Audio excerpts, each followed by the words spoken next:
Haya, asanteni sana. Langu jina ni mjukuu wa bunduki. Engineer enda huko bwana. Kijana wa Uhuru Kenyatta Migai, mbunge mtarajiwa wa Embakasi Central 2027. Na mimi nataka kuzungumza kwa mambo ya maandamano kidogo tu. Na ningependa kuomba mheshimiwa gavana wa Siaya, kijana wetu, kiongozi wetu, ya kwamba maandamano yoyote jinsi mnaita, kama ya kesho ya Gachagua kuna vijana wawili, aweke vijana wake mbele, ili in case polisi yote apige risasi apate kwanza kijana ya Gachagua kwanza, ndio tukimbizana yeye kwanza hospitali, ndio turudi to discuss mambo ya taifa la Kenya. Number 2, Mheshimiwa James Orengo, wewe kama kiongozi wetu, wakati maandamano umesema utaitisha mwezi wa 6, ukiitisha na kuomba utangulie, then wale vijana wako pia waweke mbele, mstari wa mbele, ili risasi ikikuja kabla ipate mwananchi, mtoto wa nobody, ipate kijana wako kwanza. Tuzike moja ama moja ifunje miguu, ndio tuanze kudiscuss mambo ya maandamano. Kana kwamba hatuwezi, mimi nasema kama kuna kitu siwezi jifanya atina risk maisha yangu kwa mwanasiasa ameita maandamano ila bageni na Ruto aitwe kwa table, hiyo hatuwezi fanya kitu kama hiyo. Therefore, nataka kuambia jamii ya Wajaluo, Orengo ni kiongozi wetu, Orengo ni governor wa Siaya. Akiita maandamano yoyote, aweke mtoto wake mbele. Hata mtoto wa Winnie Odinga, gari lake lipigwa risasi akiandamana na baba yake Winnie Odinga. So Orengo pia aweke vijana wake mbele, ili sisi tukue nyuma yake. Risasi ikipigwa, ipige mtoto yake kwanza, ndio ipige mtoto ya maskini. Hatutafanya sacrifice ya Wajaluo, miaka nenda miaka rudi. Sidhani nyuni Orengo anatafuta. Kama ni pesa county ako nayo, ni nini anatafuta? Kuna arisign kama governor, atafute kisi ya presidency. Kwa sababu nini Orengo anatafuta sahi? Pesa county iko, ijakwama, ijachelewa, ako na pesa. Then mheshimiwa governor, mimi nakuheshimu, siwezi kukudhalilisha, siwezi kukutukana, lakini nakuomba maandamano yoyote ambayo utakayoita ama utakayotisha governor, weka vijana wako mstari wa mbele, wapigwe risasi kwanza. Wajaluo wengi wameuliwa sana, wengi sana, wengi. Kiongozi wote wale jana walikuwa Nakuru wakisema mambo ya maandamano mwezi wa 6, wote najua wote wako na watoto. Sifuna ako na mtoto, ako na mke. Mheshimiwa Daktari Babu Owino ako na mke, ako na watoto. Wapange familia yao mbele kwanza, risasi kwanza ipite kwao, ndio tukuje kudiscuss wa Kenya wa kawaida. Ni nini wamekosa? Wako na nafasi ya kudiscuss vitu kwenye bungeni, kufanya influence kwa bunge, lakini wanataka kutumia wa Kenya sacrifice ndio waitwe kwenye table. No more maandamano. Hii hatuwezi kubali ndugu zangu. Gachagua pia amepea Mheshimiwa Rais William Ruto wiki moja. Gachagua hiyo wiki ni kidogo, itapita. Na kama unataka kuona tamtamakuni ama unataka kuona kwa nini kuku aende haja ndogo anaunganisha pamoja na haja kubwa, itisha maandamano ujitokeze. Tisha tu maandamano ujitokeze juu ya gari, ndio utajua kwamba kuna wanaume hapa Kenya. The person ambaye tulikuwa naandamana juu ya gharama ya maisha anarauka saa 10 usiku akipanga namna ata eliminate the late Raila Odinga. Nini sasa anataka mambo ya maandamano? Kabla waandamane kwa gharama ya maisha Gachagua, tunajua kwamba tumekubali serikali inaibiwa na serikali inapora. Kabla tuseme mambo ya poraji na mambo ya maandamano Gachagua, turudishie bilioni 3 ya net ya KEMSA ya net. Rudisha kwanza bilioni 3. Ukisharudisha bilioni 3 ya net, wakati ulikuwa deputy president, itisha maandamano mheshimiwa Gachagua. We will allow you to do maandamano mahali pote unataka. But kama hujarudisha pesa yenye uliiba wakati ulikuwa deputy president, hakuna maandamano. Ukijaribu, rais alitoa order, mguu moja risasi, mkono ya left chain kwa kitanda, ukishapona kwenye mahakama, kutoka mahakama jela. Kola Maragwe. Watu ambao wamekuwa western mbele kuiba Kenya ndio wanatuambia ati Ruto ni muizi. Watu ambao walikuwa wanapewa tenda ya William Ruto ndio wanatuambia sasa Ruto ati anadhalilisha wa Kenya. Watu ambao walikuwa wanatetea affordable housing kwa sababu wako serikali ndio wanadhulumu, wanasema serikali leo ni mbaya. Ndini Nyoro barabara zote imepigwa lami. Barabara zote zimepigwa lami.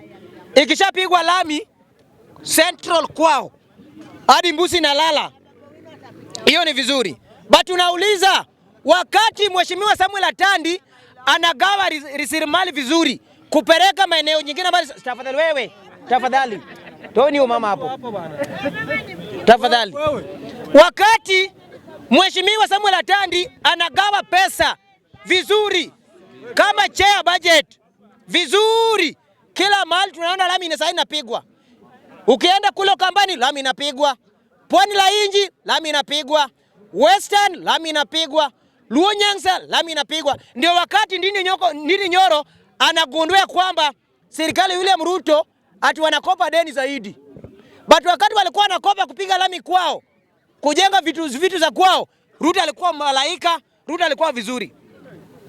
Siasa kama hii hatuwezi kubali Kenya. Hatuwezi usiwa. Na hatuwezi nunua. Hii hatuwezi nunua ndugu zangu, hatuwezi. Hizo ndio vitu tunasema hatuwezi na tutakubali. Watu wakiweka kiti ni wazuri, wakitoka ni mbaya. The reason why Ruto anapigwa, Ruto William anapigwa kwa sababu gani? Amechukua Mjaluo, amepea mwenyekiti ya budget Samuel Atandi. Ruto William anapigwa kwa sababu amechukua Mjaluo, amepea finance. Huyo anaona kwamba hiyo ni kiti ya watu wengine. Ruto William anapigwa kwa sababu amechukua cooperative, amepea Muluya Mheshimiwa Paranya. Hiyo ndio vita anapigwa nani? Mheshimiwa William. Sasa wanaona kwamba hizo vitu ni vitu zao. Sasa sisi pia wamechukua Wajaluo wadogo, Waluya wadogo, Wakisi wadogo wamenunuliwa. Sasa wanasema Ruto must go, Ruto William ni mbaya. Na wanasahau Wakisi walitajirika wakati walikuwa cooperative. Muluya kipewa wanakereka. Wanasema sasa haifai, Ruto must go kwa sababu Muluya amepewa cooperative. Let us wake watu kutoka Western region, tutoke usingizi. Sai Ruto ametuonia kana kwamba zile makampuni zetu zinafufuliwa. Waliochangua kuua wenyenye kutoka Mlima Kenya, wao ndio walihusika. During Mheshimiwa Rais wa pili wa Jamhuri ya Kenya, the late Daniel Toroitich Arap Moi, Son ilikuwa na siaga, Nzoia ilikuwa na siaga, Chamel ilikuwa na siaga, hata Mumia Sugar Company ilikuwa na siaga. Kwa nini during Kibaki ndiye amekufa? Kwa sababu gani? Anataka Muluya kuwe slave. Anataka Mjaluo kuwe mtumwa. Ili kwa mambo ya politics hatuna fedha ya kubargain kwenye table, hatuna fedha ambayo tunaweza bid na kuongozi. Sasa tukue watumwa. My friend, mimi kama mjukuu na Sam, watu ambao wako na hekima na wako na macho wanaona mbele, tutarudisha William Ruto kwenye kiti. Kabisa. Kwa sababu why? Ruto akifufua kampuni zetu, William must go. Ruto akipanga njama ya kujenga SGR kutoka shamba ya mtu mmoja, Ruto must go. Ruto akipeana vitu kwa Western region, Ruto must go. But wakati alikuwa anafanya kazi kina Ndini Nyoro, William Ruto mzuri. Kwa nini? Lazima tujiulize. Kwa nini Gachagua akagene William Ruto sahi? Akagene William Ruto kwa sababu Ruto anagawa rasilimali sawa sawa bila mapendeleo.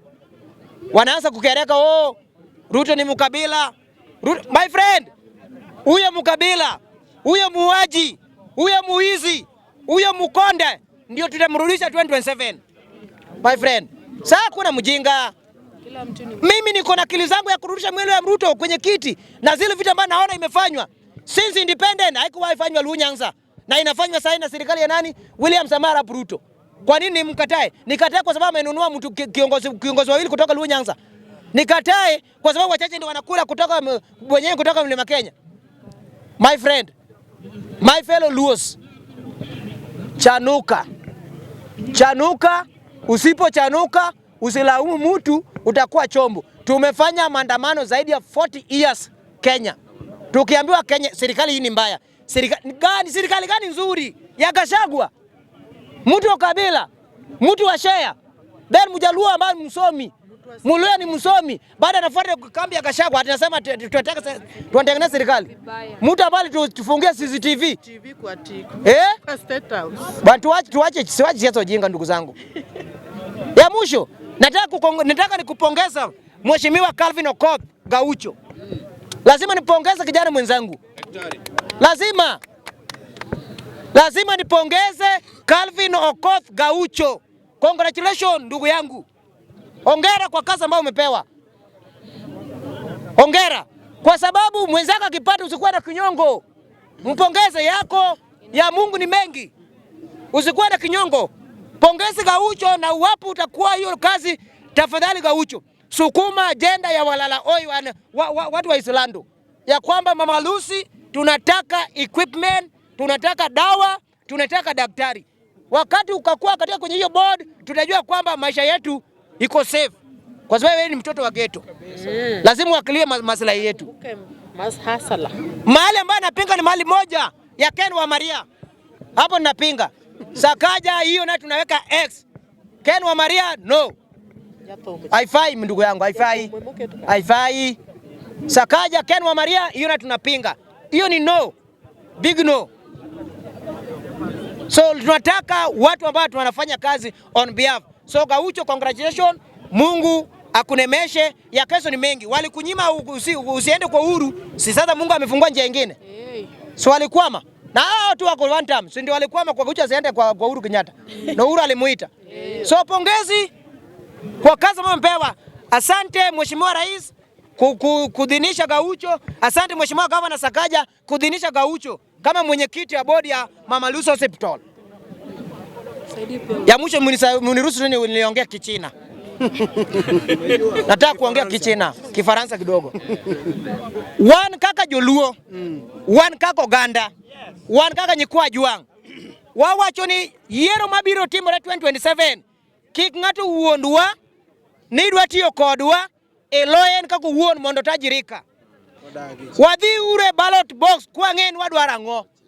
Wadhi ure kura kwa ng'en ang'o mwamanyo. Kik wadhi e kura ni jotendwa ng'iew, kik wadhi e jokura ni jotendwa moko matin mobedo kumoro. Mano ok biye.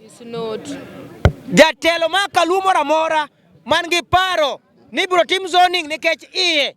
Tafadhali samahani. Mano ok binyalore. Nataka kusema hivi ya kwamba uongozi sio utumwa. Ni uongozi sio lazima uchaguliwe. Uongozi unaweza tumikia watu hata kuwe nje. Uongozi lazima upewe nafasi na wananchi.